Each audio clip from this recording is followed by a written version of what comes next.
Hello and welcome to another Arsecast Extra, as always, with James from Gunnerblog. James, welcome back. Good morning. Thank you. It's good to be back. Been a little while. Yeah. Tim Stillman filled in ably. He did. My absence. He did while you were on your holidays, and people might be wondering why we're recording on a Sunday, and the answer is I'm going on holidays tomorrow. So, yeah, I know. You're in for a treat. I'm looking forward to it. Sunshine and not working and things. So, for people out there, chances are next week is going to be very light from a podcasting perspective. I'm away and I'm actually just taking a week off from everything for the first time in whatever it is, over 3 years now at this point. The blog will continue. We've got Tom, we've got Tim Stillman, we've got Andrew Allen, who will bring you the blog every morning. Arseblog news will continue, as always. But from a podcasting perspective, I'm not bringing any microphones or recording gear or anything like that with me. So until we chat again, not next week, like early the week after next, that's going to be that for podcasting. So I apologize to anyone who's going to feel like, where's my podcasting fix? But also, I need a week off. So. Listen, I think you've made a wise choice. I ended up having to cut my holiday short. I went on Saturday and I came back, I think, on Wednesday night because I had a filming job. It was only like 4 or 5 days. But I felt the benefit of it so much. I'm not sure I realised quite how much I needed a holiday. It's like Gabriel Jesus, as soon as you saw him play, you realised quite how much we needed him. And although you knew it, you didn't know it until you saw it and experienced it. Yeah. And it was like that with the holiday. I feel completely revitalised. So a full week. I'm sure you're going to return a different man. I am. The thing is, many of us haven't been on many holidays for quite a long time. Well, yeah, because of everything that's been going on in the world and everything else, it has been, I think it's probably 3 years since I was anywhere, apart from the fantastic trip to London at the end of May when we did the live show and went to the game. But yeah, I mean, it is the first time away, and I had to do the bad thing yesterday, James. The dogs. Yeah. The dogs. I was like, I had to take them out to the kennels, which is about half an hour drive away from the house. And the dogs were all excited to get in the back of the car, as they always are. And then I could see Archer in the back as I was looking in the rearview mirror. He was like, wait a minute. This isn't the way to any of the usual places we go. This isn't the way to the woods or the park. Exactly. He's going, what's going on here? And then we were going across the motorway for quite a while, and we came off the motorway, and I let down. We were going North County Dublin, back country roads kind of thing. So I let the windows down, and I could see the two dogs were like, what? I don't know what this is. I don't know the smell of this at all. This is very suspicious. Lana, I'm telling you, there's something going on. And Lana was like, I think you're right, Archer. I don't know what it is, but I don't like it. And we got to the kennels, and it was a bit like, oh, goddamn. I'm sorry, guys. I'm really sorry for leaving you. You wish they here. could come. Well, not necessarily. Get them a seat on the plane. I'm just trying to think about walking around San Sebastian, going from bar to bar, pincho to pincho, with a couple of German Shepherds in tow. I mean, it would probably look quite impressive, but I'm not sure. Get some flip-flops. The ground would be too hot. For practical reasons. Anyway, I had to run, and eventually we got them into the pen, and they're staying together, obviously, so they have each other. But as I was going out the door, there was a cacophony of barks. It was like, where the fuck do you think you're going? Get back here. Come back. Where are you going? And then I had to sort of run off back to the car going, oh no, I'm leaving the dogs. And it's quiet. It's quiet in the house when they go. It is. I opened the back door today. Normally when I open the back door of the house, there's like a very definite click sort of sound in the door, the key doing, and that click is immediately followed by which is Lana coming out the back door to make sure everything's all right. And she flies out to the back garden and has a look. And that click sound today, silence, nothing. Wow. It's weird. It is weird because, you know yourself, when you've got a dog in the house, for them not to be there is just quite odd, because they're pretty much everywhere you go at all times going, what are you doing? Does this involve me in any way? Yeah, they are the rhythm of your life. That's a great way of putting it. Yeah. And so, yeah, it's very strange when the sort of percussion section disappears. But I think it will all be worth it. You'll have a great time. Yes. And listen, to go on holiday is a luxury, and globally, economically, things are tricky. But anyone who can get away, you got to do it, guys. You got to do it. It's important. Give your head peace. Yes, exactly. Right. So I've come back, not really knowing anything about Arsenal, to be honest. Well, that's okay, So but this will be a good podcast. Yeah, you came back to a star in a film. I saw some haircuts going on as well. Yeah, I've had different haircuts, yeah. In fact, I've currently got almost no hair, and I will tell you, Andrew, that more than one person has messaged me to say that I've adopted the Arseblog look. So you should feel greatly honoured. They have also said that I look like a mixture of sort of Vin Diesel, Bruce Willis, and a lot of people saying Right Said Fred as well. So, that's not a good one. Well, it's a good month for that. Happy Pride, everybody. Do you know what I mean? Finally, I sort of look like the gay icon I've always hoped to be. But no, it's been... and I met Mark Strong, who in a way must have inspired this look. Well, of course. He's been rocking it for years. Acting Baldy, I think, as he's known in the industry. And an Arsenal fan, of course, as well. So you must have had good Arsenal chats. We did. I hope you won't mind me saying, he was telling me about... He managed to sort of blag his way into... what's it called? The big game, Soccer Aid. Yes. And because he's of like Italian heritage, he played for the rest of the world against England.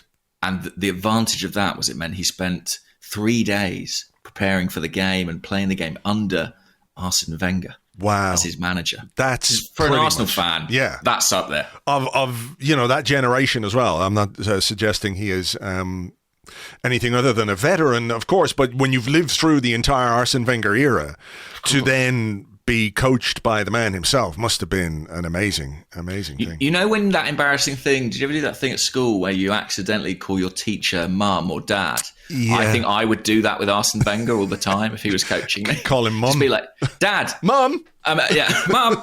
Sorry, Mr. Wenger.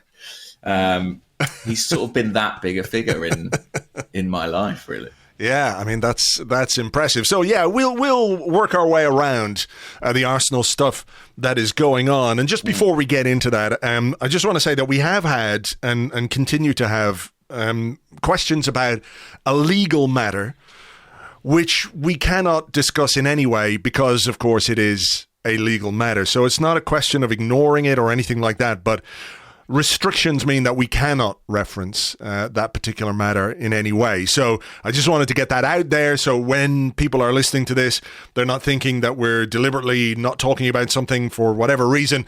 It's just that it cannot be talked about. And, hopefully people understand that. So call us crazy, but we're going to obey the law. We're a couple of squares, I guess, Andrew.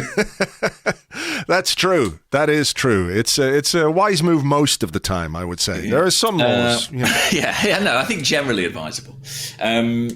But we've played a game, Andrew. We have. I didn't watch it live. No, of course not. Me neither. Right? I didn't watch it live, but I did watch... I'm kind of glad I didn't watch it live because I was sort of otherwise engaged doing some other things, but I was able to sort of keep half an eye on Twitter at the time. And by half-time, when it was 2-0 down, I thought that we were losing the Champions League final to Bridlington Rovers. It is kind of insane, isn't it? I was exactly the same because although I'd come back to England, I was still technically on holiday. And I thought, I'm not going to, invest the time to watch the entirety of this 90 minutes at this particular point, but I will check in online. And my God, it was scary out there. It really was. It really was. Nevertheless, I'm glad that in the second half we managed to turn things around and score some goals. And the big story, of course, is Gabriel Jesus. And we had a number of questions about him and what he did and everything else. Let me see if I can find one. So here's one from the Discord. From GM Arsenal, who said, I know it's only pre-season, but how exciting is it to see Gabriel Jesus, I know his name, Gabriel Jesus, get off the mark in such convincing fashion. He is such a breath of fresh air from last season's striking options. Of course, all the usual caveats apply. It's only pre-season. The goals don't count, etc., etc., etc. But there is a certain element of like a player whetting your appetite for the season ahead when you see them pull on the shirt for the first time and do what he did in that particular friendly. Yeah, I completely agree. And so quickly, I mean, 90 seconds, I think he was on the field when he scored the first goal. And what a brilliant goal that is as well. You know, going down that right-hand channel where he played so much football for Man City last season. I mean, he can run, he can dribble, he can, receive the ball under pressure. He can shoot. I mean, we've made a big step forward already in the attacking department. You know what, though? I mean, it's. I think the first goal that he scored was really quite emblematic of what's to come in a way, and all the things that people talked about. His ability to press, and that's where it came from. He was alert to pick up the ball off a defender in midfield who took a heavy touch, started the move, combined well, got into the box, having dropped deep, which again is that step forward that you're talking about, the ability for our centre forward to be deep and then be in the opposition box to cause threat, combined well with Eddie Nketiah, and what a finish. I mean, what a finish that is at the near post. Yeah, brilliant strike, and just a great start. I mean, of course it's a friendly, but it matters that a player starts to feel settled at a club. And one of the things that struck me, I think it's because I just sort of haven't followed Manchester City that closely, is how good his English is. I know he's been here a number of years now, but he just seems a very good fit for the squad. And there's a Brazilian contingent there, but he seems to be mixing with everybody. There was some nice stuff on social of him like hanging out with Martinelli and Ian Wright, and he's got a smile on his face. That will have been helped by a couple of goals. He'll be feeling very good about himself right now, and we want to keep him feeling that way going into the season. I thought the first goal was brilliant. The second one is a pretty good finish, actually, off the outside of the boot. Makes that look very, very easy. And he might have had a couple more. I mean, certainly one of the own goals could well have been his had the defender not got to it. Yeah.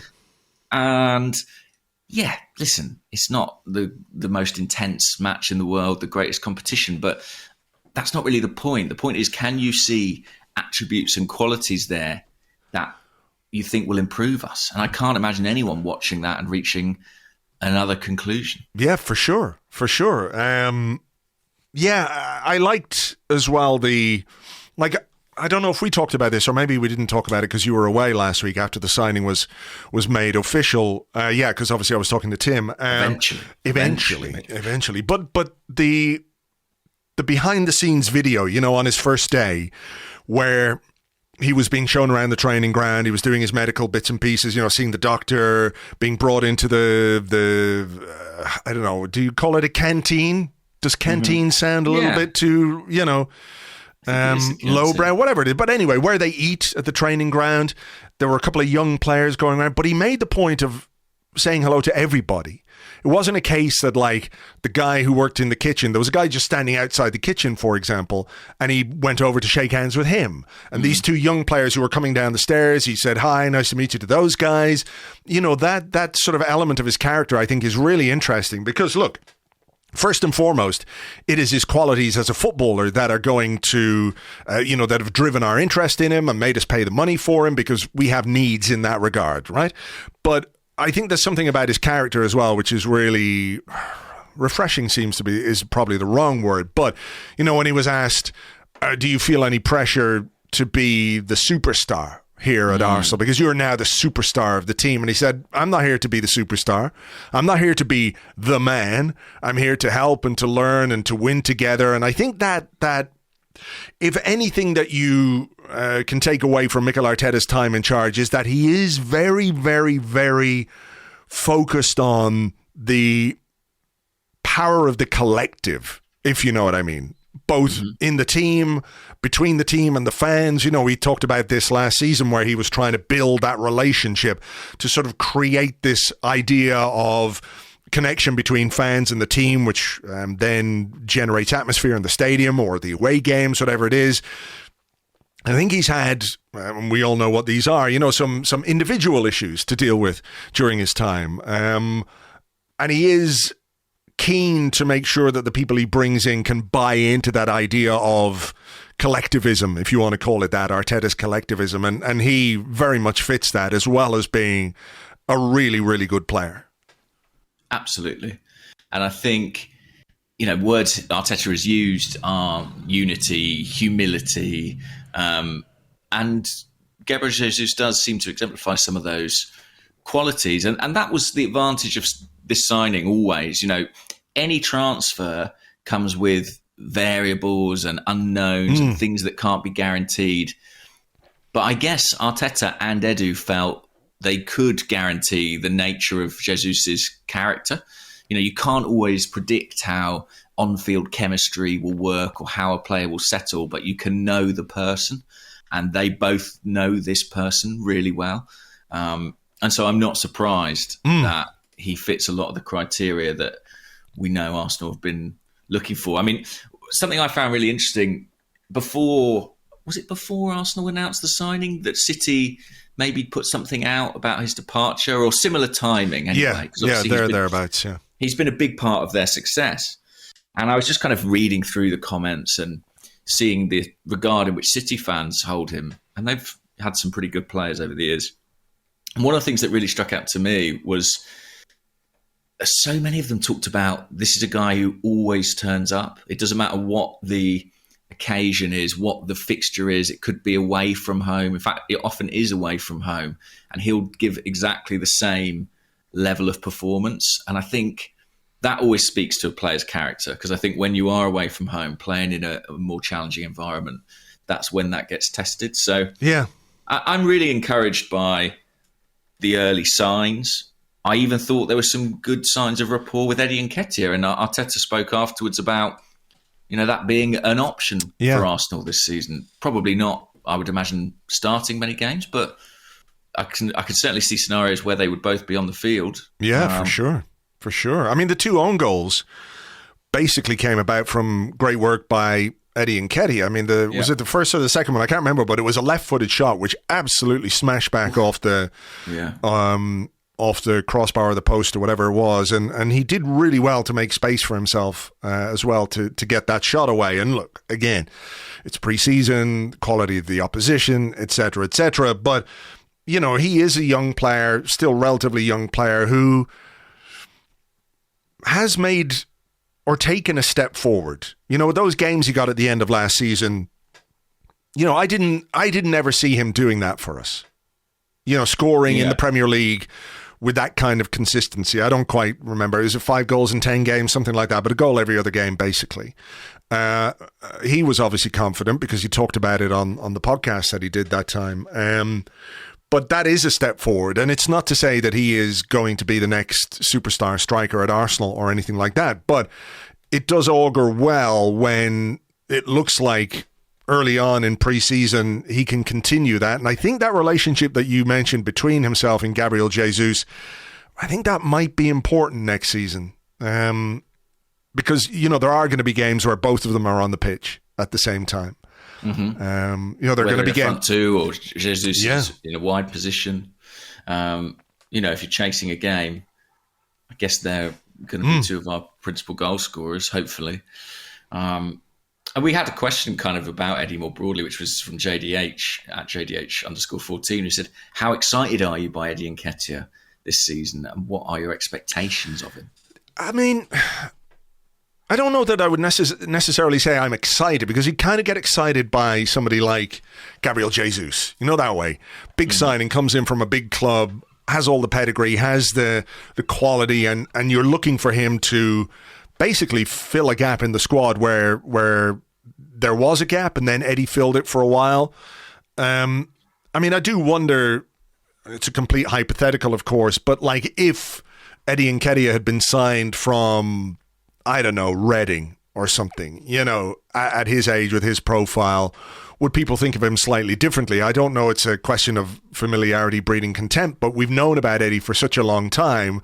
And I think, and I'll say I was guilty of this myself, pretty much wrote him off from an Arsenal perspective because of what was going on with his contract, because of everything that was going on, other players ahead of him, the fact that we all knew Arsenal were going to sign a striker this summer. I didn't think it was going to happen for him, but he got that run at the end of last season. I hope he can continue it. I'm more interested in Eddie than excited by Eddie, if that makes sense. But yeah. I do think, you know, he got 10 goals last season, didn't he? So maybe you're looking for 15 in all competitions when you take into account Europa League, cup games, things like that, and the Premier League minutes he's going to play. You know, 15 goals in all competitions is probably what you would be looking for as a minimum from your, in inverted commas, second choice striker, right? Yeah, I think if we'd bought somebody in, we'd probably be thinking about that sort of total.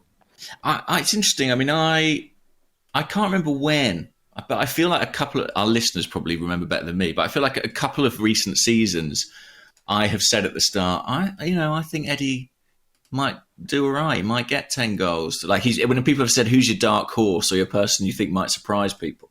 I think more than once I've said Eddie, and generally I've been wrong. I probably didn't say it this season, knowing my luck and my judgment. But I am a little excited by what he produced at the end of last season. I'm conscious that it's still a really small sample size.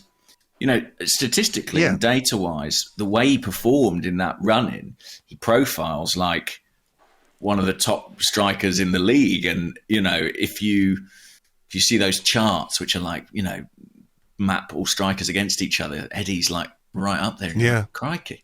But of course, it's a small sample, and his ability to produce that consistently is still in question. I do just think that, you know, we talked about the sort of psychological benefit, the boost for Gabriel Jesus of those couple of goals on his debut. I do wonder about the benefit it might be for Eddie to have had this degree of faith from the manager in terms of the contract, the squad number, the place in the plans. It seems to me that attackers, perhaps more than any other position, do thrive on that level of confidence. You know, form and streaks are so evident in goal scorers. And I just think it might push him to another level. I won't say it will, but like you, I'm interested to see if he can maintain this level of performance. He looked really sharp, I thought, in the friendly on Friday from the bits and pieces I saw. Yeah. And I think he will play plenty of minutes. I mean, you mentioned the cup competitions. I think he'll get Premier League minutes too. So, yeah, I'm really curious to see how he gets on. You have to be fair to Mikel Arteta to a certain extent. He has always maintained publicly that he really believes in Eddie Nketiah.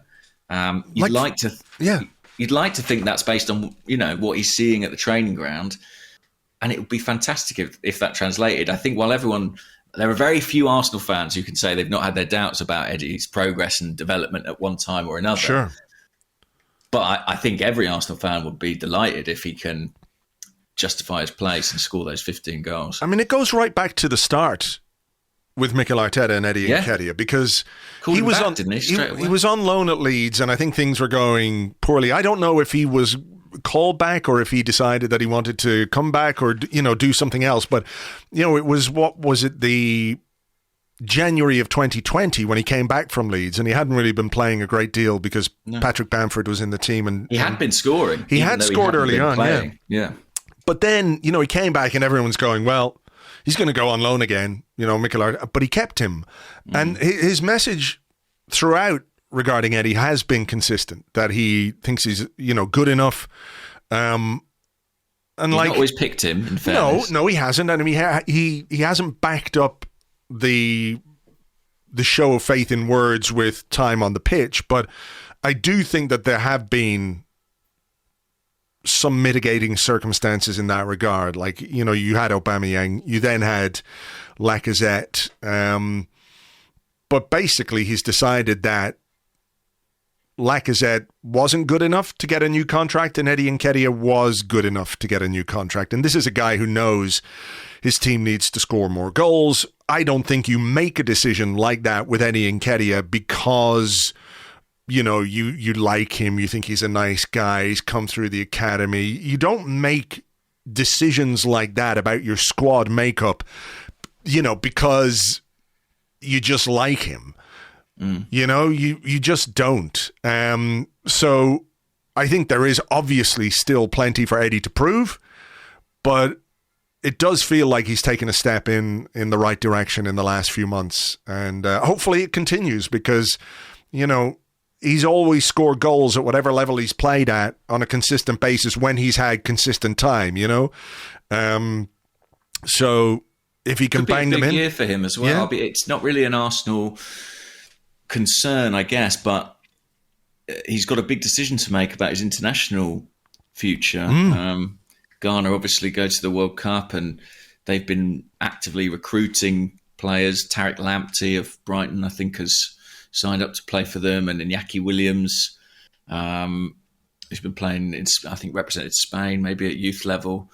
And I know they're working really hard to try and get Eddie to commit to play for Ghana. So he might even play in a World Cup this year. Wow. I mean, wouldn't that be something? Wouldn't that be something for him? Mohamed Elneny screamer as well. Of course. Can't not mention that. Yeah, I mean, listen, he strikes the ball very cleanly. I hear he was quite impressive when he came on. And again, it's the context. But I do think that that acquisition, that sort of signing him up along with Eddie on a sort of relatively short-term deal, feels pretty sensible one and gives us a bit of stability in that area of the pitch. But yeah, it's funny, isn't it? I mean, he doesn't score bad goals, Mohamed Elneny. That's true. I don't think I've ever seen him score anything other than a fucking screamer. He barely gets in the box, so they've got to be decent. I'm just trying to think of all his goals. Yeah, like the one against Barcelona. There was one in Europe, not last year, obviously, but maybe the season before. He's got a ping on him, basically. You know, he can hit the ball clean in a straight line very effectively. It's good skill to have. This is useful as a footballer. Yeah. I mean, defensively, we weren't at our best, it's fair to say. I mean, also, to be fair, defensively, I'm not sure we were at our strongest. No, Kieran Tierney got half an hour, didn't he? Which was important for him, I think. Yeah, that was another example of the online panic, you know, apart from being 2-0 down at halftime. He's off after 30 minutes. Oh my God. He's dead. But that was pre-planned. Well, I mean, planned. Planned is the word. You don't need to pre-plan a plan, do you? How can you plan a plan? A plan is a plan. I don't know. When does a plan become a pre-plan? I don't know. Do you plan to make the plan? That's a pre-plan. It's a plan. It's premeditated. It's preordained. Yeah. Yeah. But it's just a plan, I think. I think it is. But yeah, and I gather he was doing some, warm down stuff on the pitch at half time. I mean, he's a really important player currently in the team, and we'll need him for the start of the season. So yeah, hopefully they can. Hopefully he doesn't have any setbacks. So yeah. I do worry about his fragility. He has missed a lot of football, even in his short time. Yes. I mean, that's I think a discussion we've had before, and we'll probably have again at some point, but maybe not today. I had a question actually, by the way, about the first goal we conceded, which again picked up some traction online. And Ben Krempel, who's at 73 Vintage Gooner, with tongue firmly in cheek, I think, says, Matt Turner is here to push Aaron Ramsdale to be the best he can. While we're admittedly only one pre-season game in, do you think Rambo will be booking an extra week's holidays at this point? It is one of those where it looks bad for a goalkeeper when it goes in as straight as it does. But look, even the best goalkeepers have let in some shocking goals down the years. So I think it's a bit soon to make any definitive judgment about Matt Turner. I think if you asked him, would he feel happy with the save he attempted to make, he'd say no. But look, I'm not going to lose my shit over a screamer there. I mean, I think if an Arsenal player had scored that goal, would we say it's a brilliant goal or a terrible save? We'd say it's past him before he can move. Yeah, exactly. I guess. It's just the quality of the strike. I think he would expect to do better. But, this happens. Goalkeepers, I think making saves is a bit like scoring goals. I think most top-level goalkeepers, they're all capable of an unbelievable save, and they're all capable of things that look pretty bad, And I think this one did look bad. But from everyone I've spoken to about Matt Turner, the one consistent thing that everybody has unequivocally said is he is a fantastic shot stopper. And look, this one got past him, but I don't think as his Arsenal career goes on, that is going to be the question over him. I think, agility, reflexes, making saves is where he's really, really strong. So I think given that, he'll probably be especially disappointed on his first Arsenal appearance to have let that one past him. But I'm sure he'll want to put that behind him. And, a big period coming up for him because he'll be returning to the States very early on as an Arsenal player. Yeah, and like he was in the team because maybe he'd have been in there anyway, but there was no Bernd Leno. Not in the squad. In the squad, and the reporting is that he wasn't in the squad because there is a move to Fulham pretty much done and dusted. Getting close. Close. So they didn't want to risk him, having to break his wrist saving that shot. No, and I think we spoke about this, a few weeks ago when the interest first came out. I think there were things about Fulham that appealed and things that didn't. I mean, obviously the appeal is it's the Premier League, it's London, but I think he wanted to see, a bit more of their ambition and their plans for the team and the squad building. But I think he's now of the mind that Fulham would be a suitable destination, and now it's just about putting the pieces together for the deal. I don't know the amount, but the reporting in Germany said about £10 million, £11 million. That's 4 million more than you said. Yeah. So I think that's all right. And don't get me wrong, I think they're getting a very good goalkeeper for that price. And I think Fulham, he might have quite a few shots to save, and I think he'll look very good doing it because he's a great shot stopper too. He is a great shot stopper, no two ways about it. What else have we got going on? Well, I mean, the other thing that sort of happened this week is slightly away from Arsenal was Jack Wilshere retiring. Yeah. How did you feel? How did that, in the first instance, just the news that he was hanging up his boots, what was your reaction to that? I wasn't surprised, to be honest. I think the writing has been on the wall in that regard for some time. When he was available, and nobody took a chance on him. I don't know how things work in the football industry, whether just word goes round about a player that, it's done for him based on conversations that people might have, coaches. And I don't mean like to say they're how do I put this? I mean, just general conversations, about a player's ability or his level or his fitness or whatever it might be. But it seemed if there was still a player in there, somebody more than, what's the name of the team in Denmark? Aarhus. I apologize to any Danish listeners if I'm pronouncing that wrong, and I don't mean to sort of do them down either, but nobody in Europe was willing really to take him on. There was talk of like an Italian Serie B team, something like that. So it wasn't really a surprise. It's sad though, isn't it? Because he's only just gone 30. And when you think about the talent, the potential he had, to retire at 30, having had such an injury-plagued career it is really a shame, because there could have been a really great player in there. And I think at the time that he emerged from our academy, he was by some distance the best player to come out of Arsenal at youth level for a long time,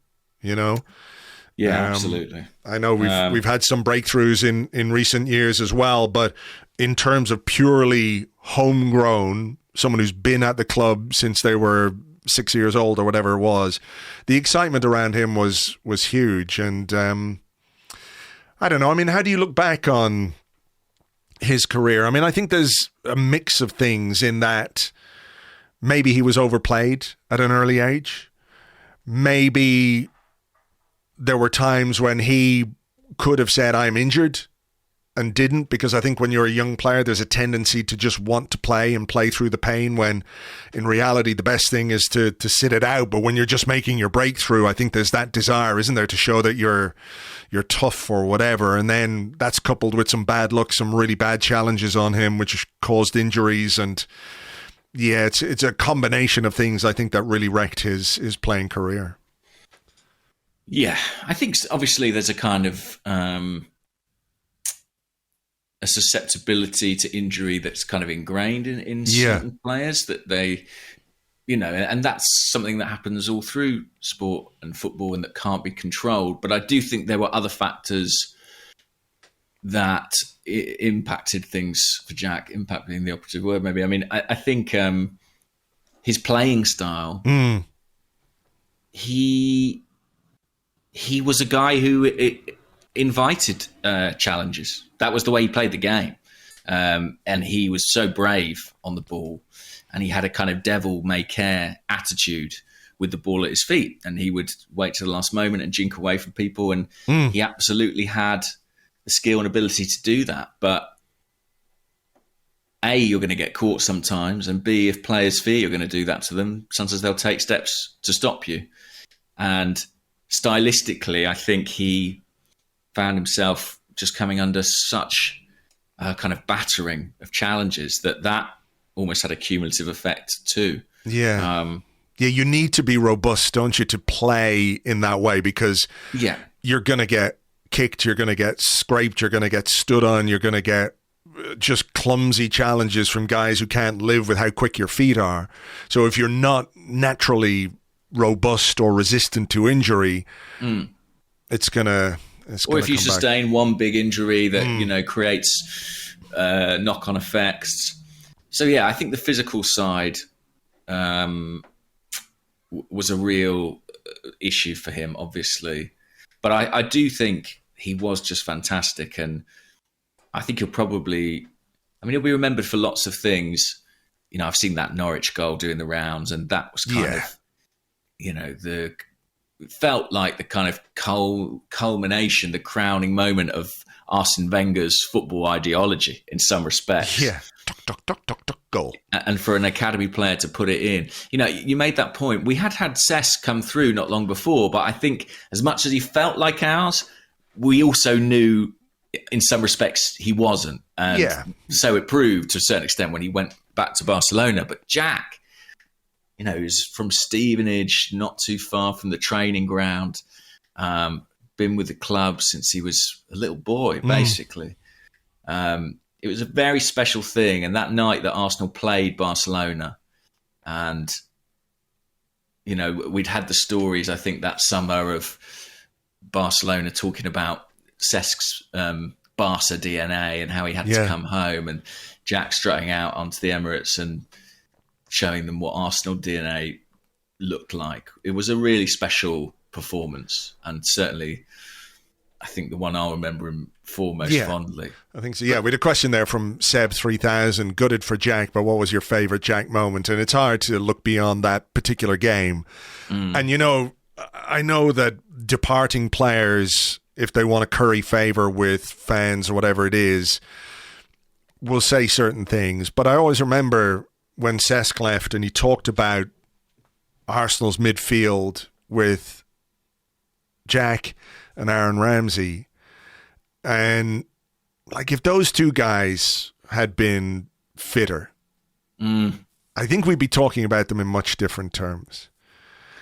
you know? Yeah, that's certainly true. Talent-wise, in terms of British midfield players, Yeah. they're right up there. And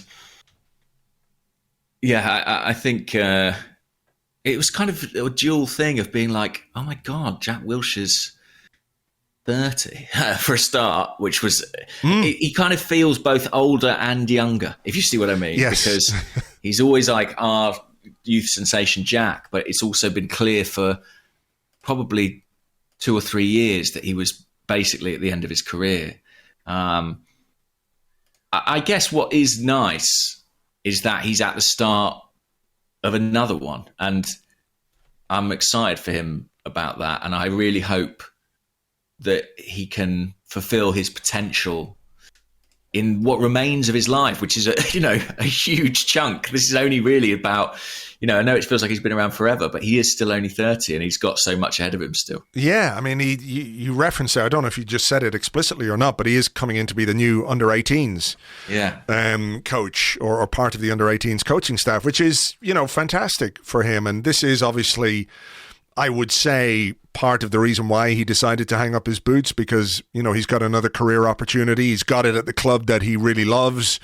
It remains to be seen what kind of a coach he is. And I hope that his coaching career, I don't mean to be disrespectful, is maybe more successful than his playing career, because, injury is not going to impact that in the same way. But I'm really curious to see how he gets on, because look, I am not by any means a TalkSport listener, but I've seen a few clips doing the rounds with Jack, and he's usually on with, is it Darren Bent? Could be, yeah, he works for them. He's been on a few things, and I've been really impressed with how he's dealt with those live radio situations where, he's either having to stick up for Arsenal or he's defending a decision or whatever it might be. I think he's a smart guy, and that could translate very well into his coaching. And I'm sure discussions that he's had with Per Mertesacker and everything else about what they want to do with the team and how they want the team to be coached. Because I do think there is a holistic approach to that at Arsenal these days under Per Mertesacker and the academy. I'm curious to see how he gets on, and best of luck to him. It's a great chance and a great opportunity, and fingers crossed he can do the business. Yeah, absolutely. And I think he's going to be the under-18 head coach. I think he's going to be assisted by Adam Birchall and Julian Gray, who both players in the Arsenal academy. That's good, isn't it? In a way, yeah, it's nice to keep these Arsenal people around. And I agree with you. I think Jack is smart. And whenever you hear him talk, I think he's eloquent, intelligent. People won't thank me. Arsenal fans won't thank me for the comparison, but it reminds me a little bit of Wayne Rooney. They both had, I think, a similar attitude on the pitch, and I think both were perceived as lads, But when you actually heard Rooney talk football, I think you could see that his engagement with it was quite serious and quite thoughtful, and his coaching career in the early days has been relatively promising, and he's coped with an unbelievably difficult situation at Derby County really impressively. And Jack, I think, has similar potential. I think, and he, again, like Rooney, is a football obsessive. I mean, Jack loves football and he loves Arsenal, and Arsenal loved having him there last season when he was doing work with the academy and training with the first team, which he was for quite a long period in the first half of last season. Yeah. The players loved having him there. And one of the sort of slight tinge with sadness things is how good they will tell you he was in training. And he never really lost his quality. It was just his ability to produce it consistently and compete on a physical level. So, yeah, I really am pleased he's staying in the club, and I really wish him all the best in his new job. Likewise. Okay, well, I think this will be a good time to take a little break. We've got lots of questions, of course, to come, transfers and other bits and pieces going on. So we'll get into those right after this.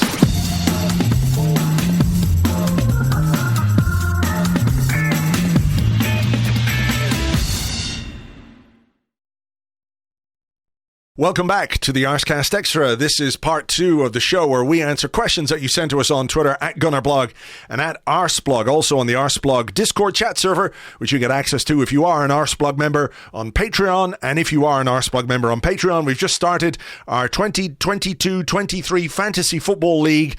Big prizes, so get on board there, patreon.com/Arseblog. You know what happened last year? I picked a team probably around October. Like I stayed... Try and finish bottom. Yeah, stayed invested until October, and I picked a team replete with injured players. 2 injured goalkeepers, all the defenders injured, all the midfielders injured, all the forwards injured, and then forgot about it completely. Didn't change a thing between then and the end of the season, and ended up with 400 disgusting points. Wow. Like, I was not high up the league or anything, but I was not close to the bottom, which is annoying. Wow. I wonder who was guilty of picking up all those points. I don't know. Probably just like, don't they get like a certain amount of points for appearances? And it must have been like 20 odd weeks with like 3 points or, 5 points per game or whatever it was. But alas. There you go. Well, you go again. We go again. This time, bottom it is, 100%. Do you want to start with the questions, or will I start? I've got quite a fun one, okay. I think. From Jamie Murphy, at Jamie_Murphy 8. Who are your predictions to be this season's Elneny?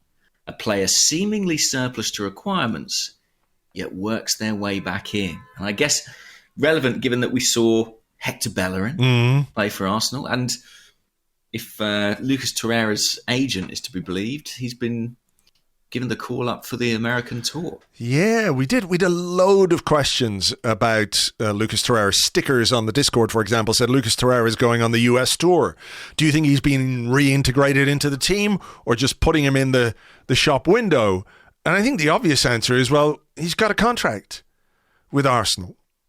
And as much as he might want to leave, and as much as Arsenal might want to sell him, until such time as there's somewhere for him to go, like, he doesn't just get to fucking rock around in a hammock, does he?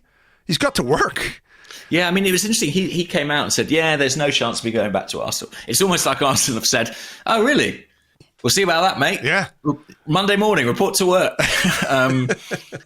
But yeah, I mean, listen, the composition of the tour squad is always interesting because you've got players in different physical conditions.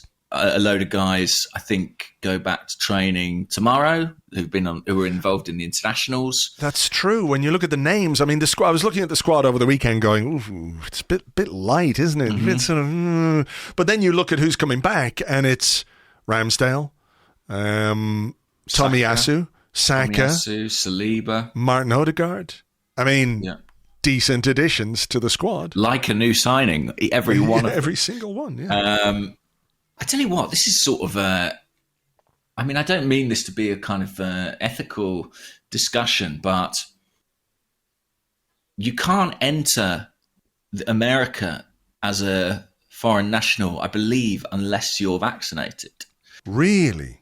I think I'm right in saying that. Might be worth Googling in case this is wrong. Right. But that is my understanding. And my understanding is also that Arsenal are very nearly... very close to fully vaccinated at this point. But obviously there were one or two players who, there was things reported around them about maybe perhaps them not being vaccinated. I think it was in the Swiss press about Granit Xhaka when he picked up COVID that he wasn't vaccinated. So it'll be interesting to see if he's in the tour squad, essentially, because I'm not sure he can enter America if he's not. Right. But I know Arsenal have done a lot of work behind the scenes to kind of, and Arteta has spoken about this, persuade players to undergo vaccination, partly because of, how much easier it makes international travel. I'm just Googling here. You must be fully vaccinated with the primary series of an accepted COVID-19 vaccine to travel to the United States by plane. If you are a non-US citizen, non-US immigrant, etc., only limited exceptions apply. But then there's another one. As of 12:01 a.m. on June 12th, CDC will no longer require air passengers traveling from a foreign country to the US to show a negative COVID viral test or documentation of recovery from COVID. That's separate from vaccine. That's separate. Yeah, I think you still need a vaccine. I say this partly because I travel to America on Wednesday for the tour. And obviously it is private, the choices that people make about vaccinations. Yeah. But it will be interesting to see if Arsenal can select the entirety of their squad. The last I knew, Arsenal were close, if not there, for fully vaccinated. But it's something that all clubs have had to consider. I think the same is perhaps true if you're going to Australia. Right. Okay. So, yeah, it's been an interesting discussion. Funnily enough, there was a piece in the Telegraph yesterday about unvaccinated players struggling to get moves in this transfer window. So, wow. It's an interesting sort of dimension to. Isn't there like a piece of software that's used by football clubs when it comes to transfers? Am I making this up? Like there's a scouting software type thing. There are various types. There are various ones. But like a database, a platform through which you can make up. I wonder, is that part of?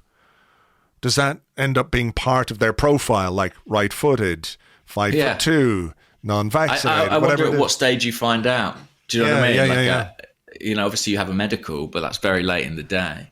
I guess it's something as an agent, if your player was vaccinated and you were knocking on doors of clubs, you'd probably advertise that. Yeah. You'd probably include that in your 5-line pitch. Yeah. Interesting. Yeah, I mean, just going back to Torreira for a second, and you know what happens. I mean, I think probably, he still wants to leave. Arsenal still want to sell him, but is there any value in the idea of a shop window during preseason, or do teams just go, well, we know who's out there. Nothing a player does in preseason is going to make us make up our mind to sign a guy. Like, look at what he did in this game. He played 45 minutes against whoever.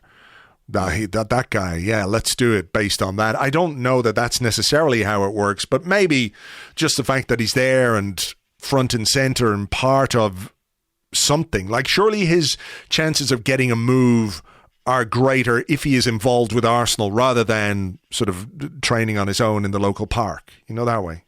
I think so, yeah. But do you think, to come back to the original question, there's any chance that he can will Elneny his way back into contention? I don't, because I think the crucial difference is that Elneny always wanted to be an Arsenal player. Yes. And even when he was sent away, that never changed. I agree, He wanted to come back. And Lucas Torreira's sort of in the opposite situation where he actively doesn't seem to particularly want to be at Arsenal or in England. I'm just trying to think of those players who've come back from loan and who could make an impact. Hector Bellerin, I don't see it. I mean, no. It's hard to see it with any of them. Pablo Marie, no thank you. Ainsley, maybe. Reece Nelson, maybe. You could see how it would be possible, although I think it's really unlikely. Beyond that, though, I don't really see anyone who is going to displace whoever is there in a significant way. Of course, Elneny didn't play a lot last season either until, True. coming to the end of the season. So it's hard to know, but I think I'd be surprised. If there was another Elneny this season, I'd be surprised. Yeah, I think I would probably, if I was taking a complete stab in the dark, I'm not saying that he'd come in and play especially well or that he'll be, our saviour or hero, but someone who I could see sticking around is maybe Pablo Marie. I think. Do you think so? Yeah, it's partly that I can envisage a scenario where, he doesn't get a move and he's part of the group and he plays some cup games. But there's no one who I'm looking at, the loanee who we're all looking at and thinking, well, they could actually be good and helpful is probably William Saliba, right? Of course, yeah. But from that list, and again, with Marie, the reason I say that is that I think, he'd probably quite like to be at Arsenal. Whereas in the case of sort of Hector, I think, he wants a different challenge at this point in time. So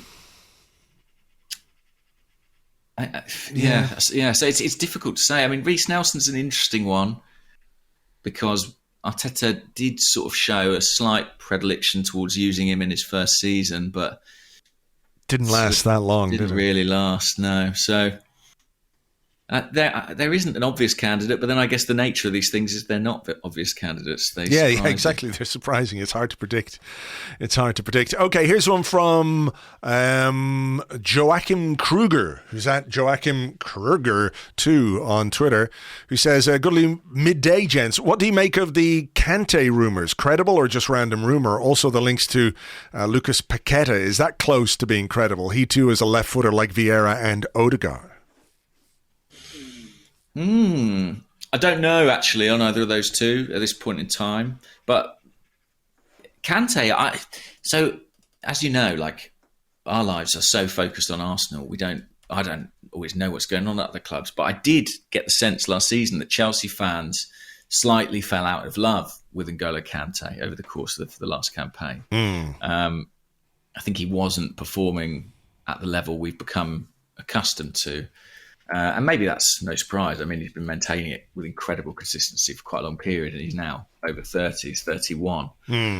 I have been a massive admirer of his as a player, but I do think, it's that signing an old player from Chelsea thing again, isn't it? Yeah, don't do it. Don't do any more of that. Yeah, I wouldn't do any of that. I mean, Paqueta is a left-footed Brazilian attacking midfielder, which... I don't know what it is about that. It feels very Arsenal. A little bit familiar. I don't know why exactly, but it feels like something we would do. I mean, yeah, he's a good player. But I at this stage, honestly, I don't know if Arsenal is seriously interested or not. As I say, I've been on holiday, guys. Yep. Okay. Well, you've got some detective work to do. Back to work on Monday. Back to work. Yeah. The old bloodhound McNicholas will be at it again. I had a question actually, which was kind of about transfers in the media, which I thought was interesting. Will Colgate at Aquafresh92 says, the heir to the Colgate empire, I presume. Hang on, he's called... His name is Will Colgate. Right. And his username is Aquafresh92. So he's at least got... What's his website? Oralb.com? Yeah. Fuck. What's going on here? Oh, sorry. He is actually a tube of toothpaste. He is actually a tube of toothpaste with eyes and a mouth. That's okay. He is. Oh, well, that explains everything. Yeah. So he says, do you think Arsenal are missing a trick by not using the media in the way clubs in Europe do to get interest in their players? Or are we not able to by not having papers which are heavily linked to the club, e.g. Marca and Madrid? That is an interesting question. Yeah, because I can't honestly speak to sort of the degree to which that's happening. I don't know. I mean, what I will say is, if a player is interested in a player from Madrid or Barca, then that story is probably getting amplified and talked about a lot in those local medias in a way that might generate some sort of interest. But isn't it more the other way around? Isn't it more that agents, particularly when you've got 2 or 4 newspapers on football to fill every single day, which is slightly different from, the back pages of the English papers and the sports sections of the English papers. You got like dedicated sports newspapers, in Barcelona, El Mundo, Deportivo and Sport. Probably the first 12, 14 pages of every edition are about Barcelona. That's a lot of fucking shit to cover, a lot of copy to generate, et cetera, et cetera.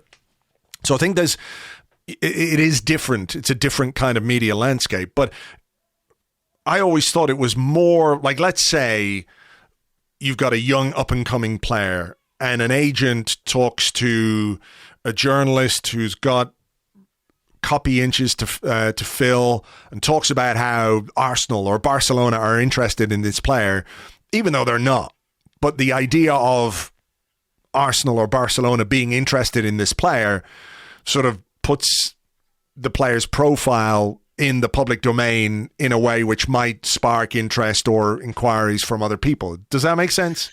Yeah, it's really interesting. I mean, at some point, I don't know when, but at some point, I'd like to do a podcast where we talk about how sort of the whole of football reporting, in my experience, has worked. Because I think it'd be so interesting for fans. Like, so, for example, in the scenario you just gave, I couldn't run that. Like, if an agent came to me and said, Arsenal want to buy my player, I wouldn't be able to print that because it would be single-sourced and therefore unreliable. I would have to corroborate that somewhere else on another side of that deal. Now, whether or not that's because The Athletic is following more stringent editorial guidelines than other places, I don't have the breadth of experience to speak. Yeah, but my suspicion is potentially. I think there are certain outlets, certain publications, what have you, who would not think twice about publishing that story. They go straight to it, because between website clicks and then, like I said, having to fill a newspaper every day or whatever it is, and when perhaps you're not necessarily as concerned with maintaining a reputation for accuracy. Is that a diplomatic way of putting that? Maybe, I guess. If you're just about throwing stuff at a wall and something will stick eventually, then that's fine. And what's really interesting as well is there's a big cultural difference in Spain and particularly in Italy about the way football and transfer reporting works. I don't know if I've talked about this on here before, but in Italy especially, the links between journalists and agents are much stronger. They're much more connected. I mean, in Italy, during the transfer window, they have a nightly TV show where agents come on and chat about deals they're doing. Mamma mia. Which, is unthinkable. Really. If an agent goes public in England in any way, it's kind of a scandal. Or an English record an English agent, very rarely goes on the record. In Italy, they're having them on chat shows and they're saying, we've got interest in this guy from this guy. Yeah, we want to do this deal, but this is the barrier. And, the relationship is much more relaxed, and the sort of the business of transfer rumours in Italy, and this is why you see the emergence of kind of Di Marzio and Fabrizio, is much more, how can I put it? It's just more of a sort of infrastructure, and it's much more just part of the machine. Sure. So, and Arsenal, it's not, and England, it's not like that. I mean, somebody asked me a question here which said, question for James, what's it like when an agent or a club get in touch with a journalist about a potential transfer? How does that conversation go, and what is expected of the writer? And my response is, in England, it's almost never that way round. Like, it is, in my experience, incredibly rare that a club or even an agent, certainly in Britain, would tell you, by the way, this is happening. The likelihood is you would hear it second or third hand, or hear a whisper of it or a rumor, and then have to go to these people and try and find out the facts. So, and I do get the sense that on the continent, it is a bit more different. The relationships are a bit more relaxed, and the use of the media in the transfer game is maybe a little bit more common. But I'm not sure I see in the sort of English football culture dramatically shifting to sort of emulate that more Mediterranean approach. No, I don't think it will. And I do think the pressure of having to produce daily newspapers, particularly during the summer in Italy or whatever. Yeah, exactly. I mean, there's a few of them in Italy as well, aren't there? You know, so that kind of pressure, I think, goes hand in hand with that culture where, maybe it's true. a bit more open. That's true.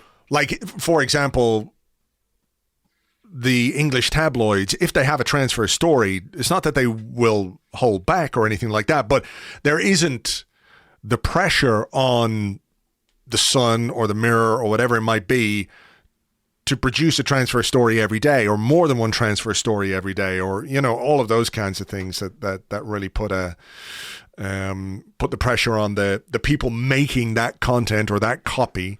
I think it's different, like you say, filling like a dozen sports pages to an entire paper. Yeah.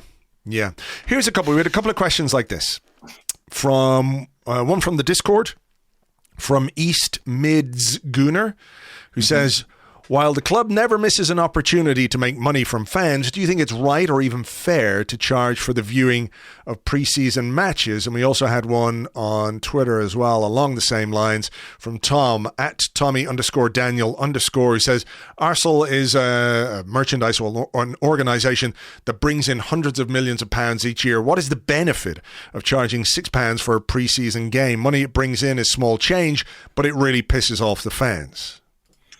I did see quite a few tweets about this, I have to say. And I have to be honest, I don't know. What was the deal? Is it £6 for just that one game? Or is it for all the pre-season games? No, £6 for that game. And then I think, I'll have a look here, but going forward, you've got to purchase the games individually, I think. Right. Arsenal versus Everton. There's nothing on the page yet, but I do think you have to pay for those as well. I mean, there might be I saw some people saying that if you've got Arsenal rewards points, you can trade those in for access to the matches or whatever. Yeah. £6. Yeah. I feel like, to be honest, I'd be fascinated to know what sort of numbers they got on that, because I think for a lot of people that would have been a factor in thinking, I'm not going to do it. You'll get the highlights for free on the Arsenal YouTube channel where they are currently.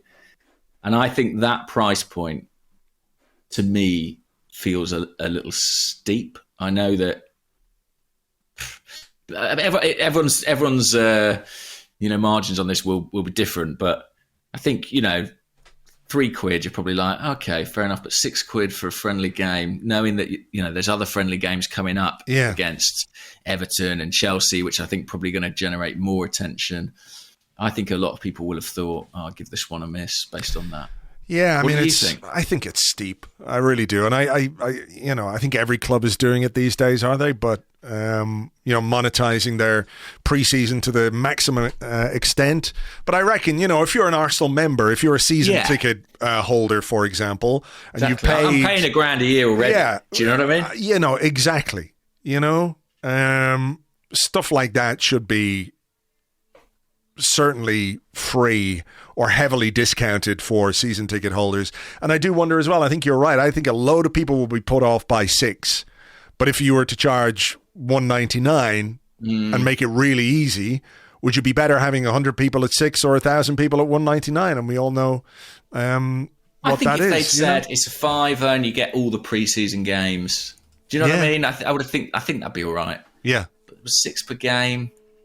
I mean, like, you can get into some, conference games for a little bit more than that, like in the flesh. Yeah. Like it doesn't quite feel right to me. So, yeah. What about this? Go on.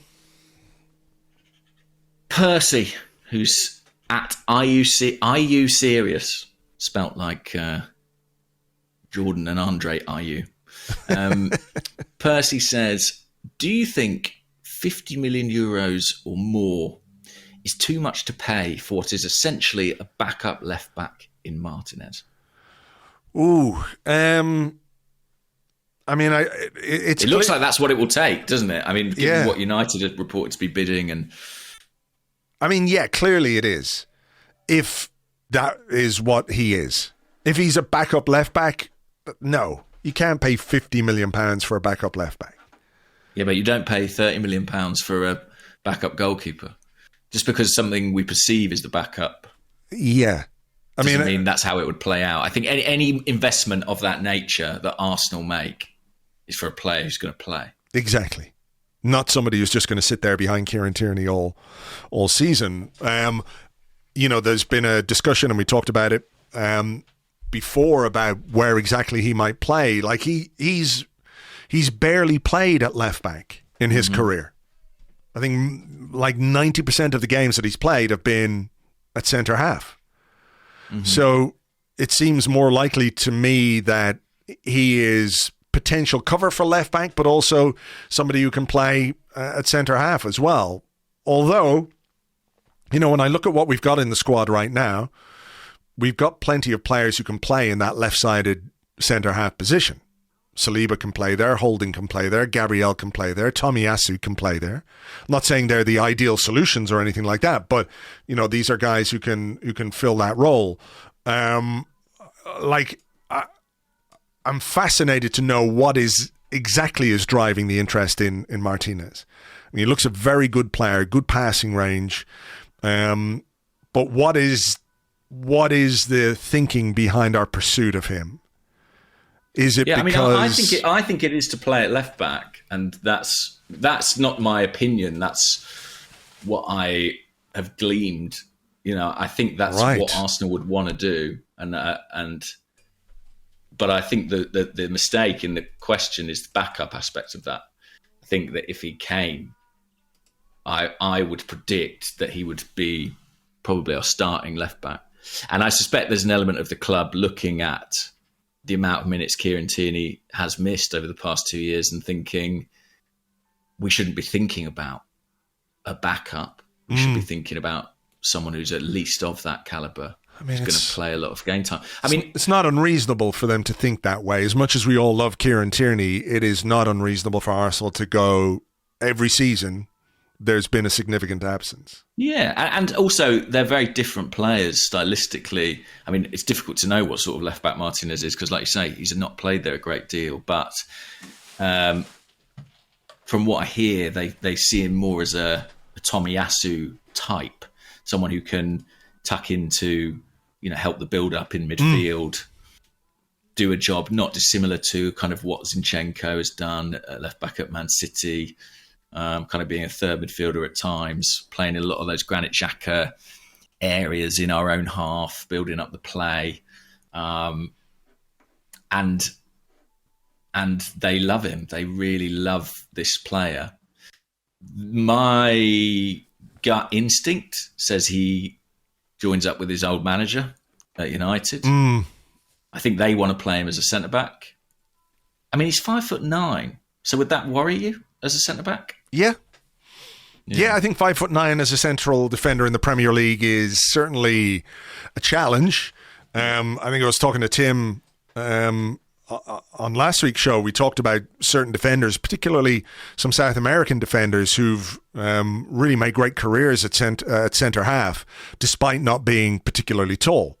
We gave some examples as well, but in the Premier League, the physicality of it, etc., that would be a bit of a worry. But I mean, as you're saying, they're looking at him more as a left back. So, yeah, we'll have to wait and see. I think I'm with you, though. I think the United is probably where he's going to go, and then it's a question of what we do next. Yeah, that is an interesting question. Like how do you go down the list? How far down the list are you prepared to go? Are you happy to stick with what you've got if you can't get the one? There's talk of the Grimaldo, isn't there, from Benfica? Right, yeah. Some stories doing the rounds. There's all sorts of considerations at that point. I do think that if Arsenal were to get him, because he can play centre back, and I'm sure he would play centre back at times. We've spoken once or twice on the pod about where could a surprise sort of departure be. And I do think centre-half is the area of the squad that looks heavy. This is pure speculation on my part. I have no information about this. But if Arsenal got a Lisandro Martinez and then at the end of the window, Rob Holding was sold, for example.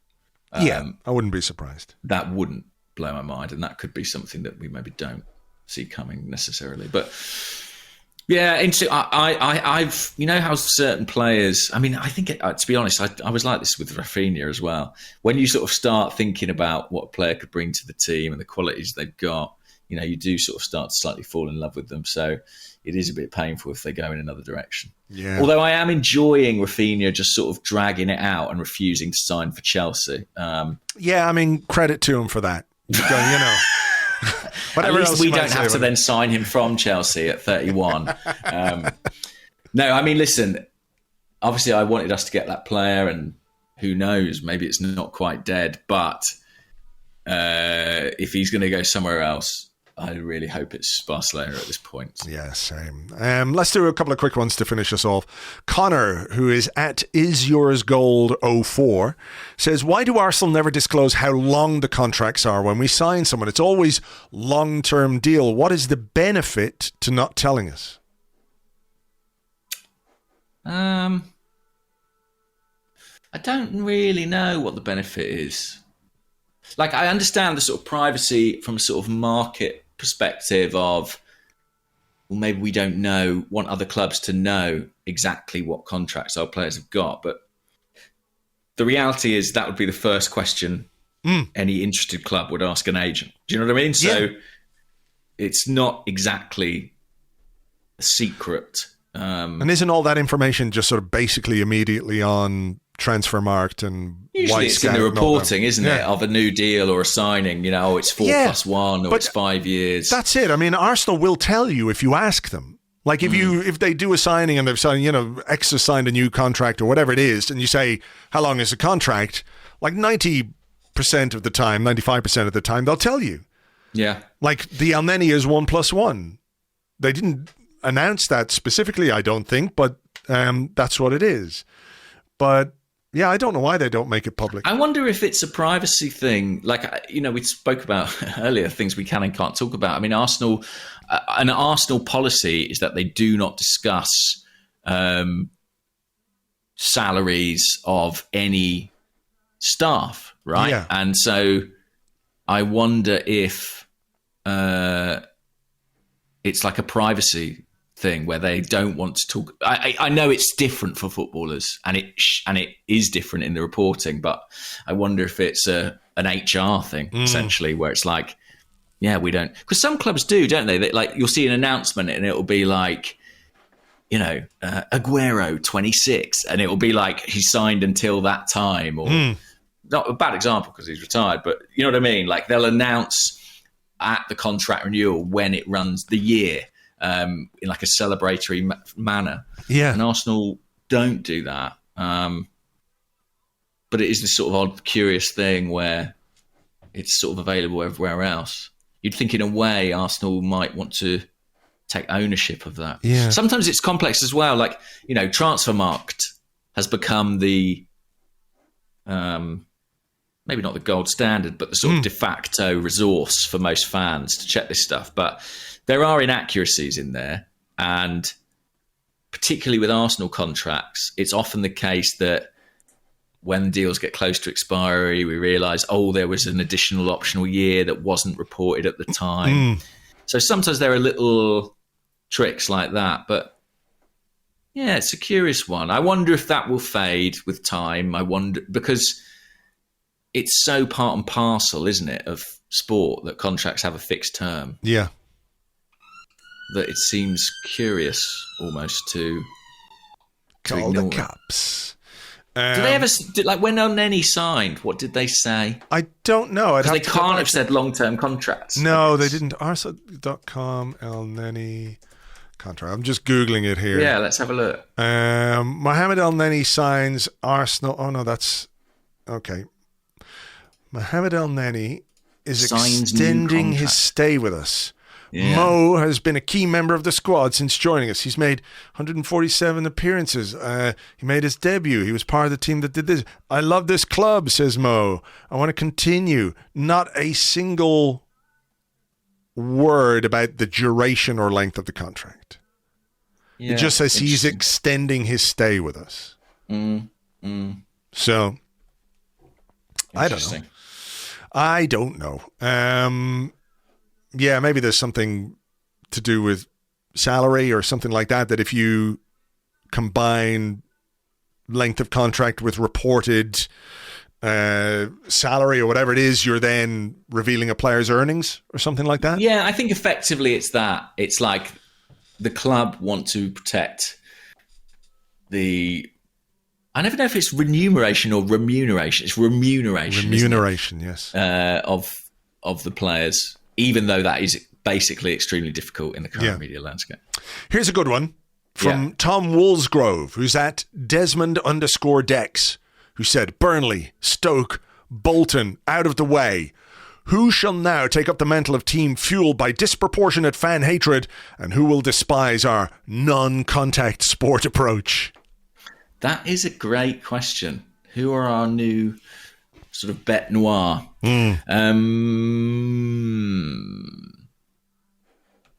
Wow. It's not the nastiest league, you know? True. I've just had a look through it and just thought, like, I don't have built-up enmity with... Now I don't know if it's enmity or enmity. I'm going mad. So I don't have like a built-up antipathy for... It's enmity. Thank you. Many of these teams. I mean, obviously the sort of the big clubs, the rival clubs. But in that sort of, you know, we go there and they kick us and we look a bit sad and feeble. I mean, unfortunately... I think it's going to be Leeds. Do you? Yeah. They've got all Ted Lasso. They're all like friendly. No. They're not. They're not. Oh yeah, Ted they're Lasso. not. They're like true. Whatever Ted Lasso's evil twin is called. Led Tasso. Yeah, because remember we talked about this before the Leeds game. There was a graphic went up on Sky Sports, and it showed that Ted Lasso evil Ted Lasso had increased the number of tackles that Leeds make by 50% or something like that. So they averaged 20 tackles a game. It was gone up to something like 32 or whatever it is. And I was thinking, you know, with that level of tackling comes greater chance of, you know, getting something wrong. And then we saw what happened with Luke Ayling, Martinelli, Rafinha going mental, and evil Ted Lasso on the sideline not liking it at all. So I think it's going to be Leeds, because I think he will demand that level of get-stuck-inification that will lead to a lot of physical encounters, not just with us, but with a lot of teams. So they might emerge as those. And maybe,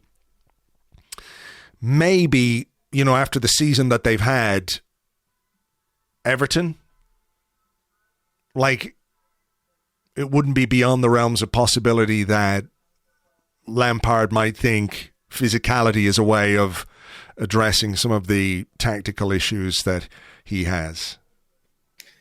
Interesting. Yeah. I wonder if... I think I'm going to say Palace, you know? Do you think so? I know that they play good football, and it's Patrick Vieira, and we love him. But the way they beat us in March was very physical. Fair, but physical. Not dirty, though. Not dirty, but I just think they've given themselves a template. Maybe I'm just focused on that first game of the season, but they've given themselves a template of, like, get into Arsenal and we might get somewhere. And I think when I look at that league table and I think, what are the away fixtures where I think, that's going to be tricky? Palace is right up there. Right. And I'd say for similar reasons, Brentford. But dirtiness, I think it's Spurs, you know. Oh, well, yes. I mean, that... I know there's a lot going on there already to kind of amplify that rivalry. Yeah. But I think with Conte, with Son, with Kane. Richarlison. Who's the centre-back? Romero. Every single Tottenham fan. I think they're the nasty needle fixtures. Aside from the obvious rivalry already. Okay. Richarlison and Spurs is the most perfect union since Mourinho went there to manage them, frankly. No, I agree. I agree. He is, you know, the way you look at a player and you think your face is so Tottenham. You just have a Tottenham face. And he has a Tottenham face. As much as Eric Lamela had a Tottenham face. Richarlison has got a very, very Tottenham face. Did Craig Bellamy play for Tottenham? If not, that's a travesty. He had the face for it. He certainly did. I think he was too busy trying to beat people with golf clubs, so wasn't he? Sure. But there you go. Okay, look, before we go today and before I go on my holidays, we had correspondence related to our old friends, the Magpies. This comes from Damien in Adelaide. And this is the email that he sent to me. It's titled, My Magpie Tale. Picture evidence available on request. And I just want to let you know before I read this out, I have requested the picture evidence, but it hasn't arrived yet. By the way, can I make a request? Yeah. I haven't, I'm not going to do a new jingle this week. Can we play the old rock and roll jingle? Because it's so good. Okay. All right. I'll insert the Magpie Facts jingle right here, and then I'll come back and read then this on we email. go. Magpies living in the garden. Watch out, magpies. They'll peck out your eyes. Magpies flying in the sky, black and white. Magpies, behold his mighty beak. His feathers are as black as his heart and his shoes. Vicious meat-eating magpie bastards. Magpies! Magpies! Magpie facts!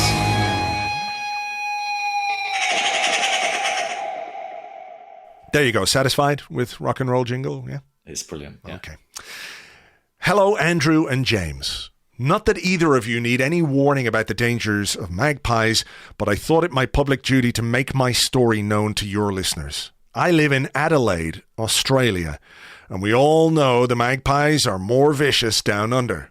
On Tuesday morning, I drove to work at the small primary school where I teach second graders.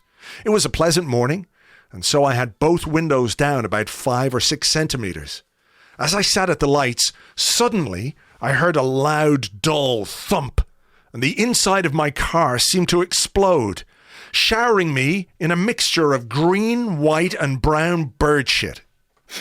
Now, I'm no ballistics expert, but I worked out that a bird had released a bomb at such an angle and velocity that it had come through the passenger side window, almost horizontal to the ground, and slammed into the steering wheel, causing it to explode all over my pants, shirt and tie, as well as all over the inside of the driver's side door. A smaller bomb had hit the outside of the window, but the one that had shattered all around me was at least golf ball size, probably bigger. Go on. A bird shit through his window. Yeah. While he was in motion. I think he was sitting at the lights. Okay. Wow, this is spectacular. Yeah. He goes on to say, I have picture evidence of this, which I'm happy to provide on request. As I said, I have requested pictures of the shit-stained interior of Damien's car and indeed his own clothes.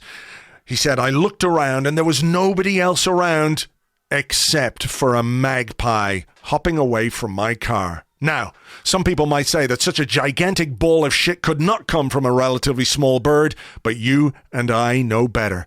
I sat there for a good few minutes, too shocked to do much, but reflecting on just how bad your car can smell when the inside of it is covered with bird shit. And I vaguely had the thought, I have to message the Arsecast Extra about this. Wow. I called my boss and told him I would be late. He wasn't angry because he was too busy pissing himself laughing. I drove home, showered, and spent 20 minutes cleaning down my car and picking up green chunks out of the cup holders. When I eventually got in the car, it was mostly clean except for a green smear just inside the frame of the windscreen, right at my eye level. In the 5 days since, I keep forgetting to clean it off, so it's still there. So, on a scale of 1 to explosive magpie ship projectiles, how has your morning been? So there we go. Oh, man. Wow.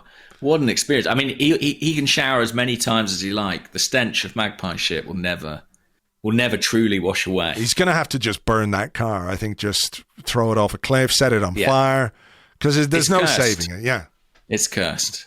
And I think that is an incredible feat of kind of projectile engineering on the Magpies' part, but it doesn't surprise me. No, me neither.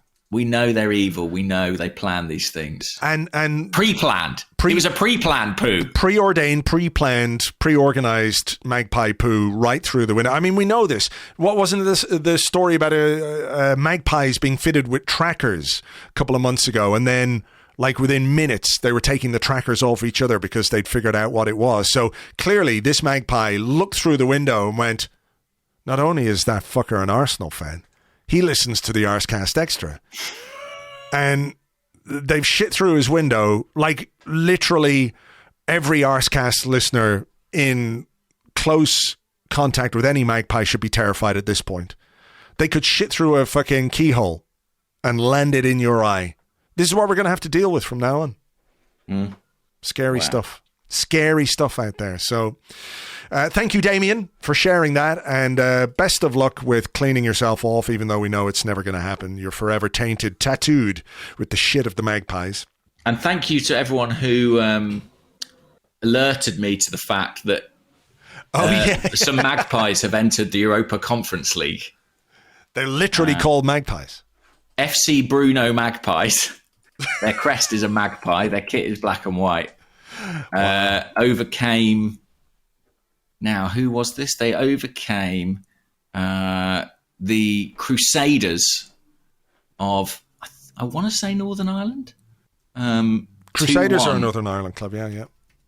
Yeah, 2-1 in the first leg of their Europa Conference League qualifier. Quite extraordinary, actually. FC Bruno's Magpies are a Gibraltar team who are making their way. That's how you do it, though. That's how they're doing it, you know. Right? They thought, what league can we enter that we can dominate? The but the Magpies aren't going in like we'll take over Man United. No, that's too much. Start small, work your way up, and then dominate. And there are some suspicious things, like their manager is called Nathan Rooney.